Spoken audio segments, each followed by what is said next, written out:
For today's video, magluluto ako ng cassava soup o yung balanghoy. Yan, ito balanghoy. Galing ito sa freezer. May mga naka-freezer na kaming balanghoy dahil lagi nga kaming nag-soup. Patani, narisan ko ng balat. At ito yung ating plum or prune berries. Tapos ito namang kulay red ay goji berry.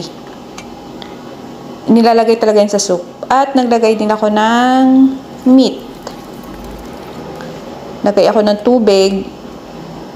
Mahilig sila sa kung ano-anong soup dito sa Taiwan. Dito ako nakakita ng iba't ibang klaseng soup. Araw-araw kasi kailangan nila ng soup. Pinakulo ko muna siya, inalis ko yung dumi sa ibabaw. Ayan.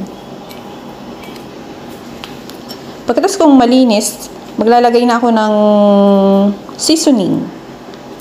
Ng asin, tapos ng pampalasa.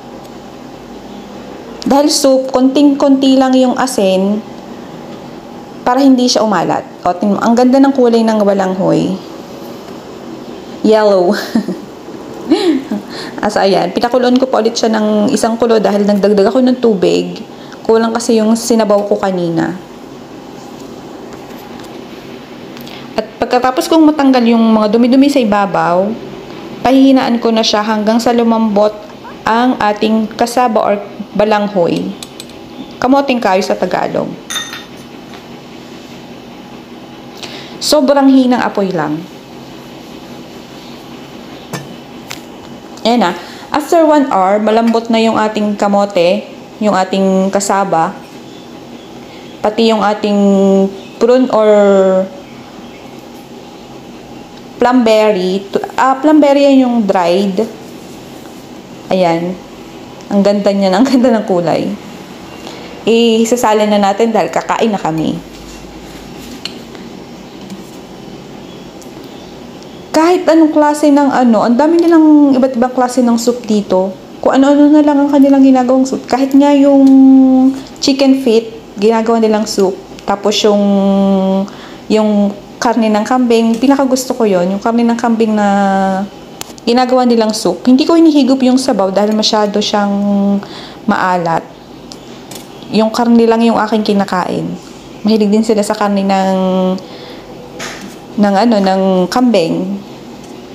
Bihira yung karne ng baka dito.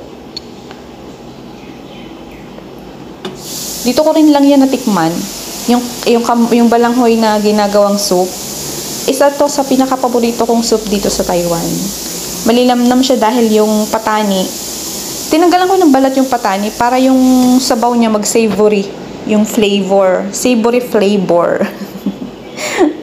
Ayan, luto na. Try nyo, masarap siya. Ito yung ating plum or dry siya.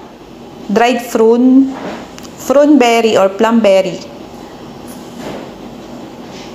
Pampaganda daw to ng kutis sa mukha, sabi ng aking amo. Dati hindi ako kumakain.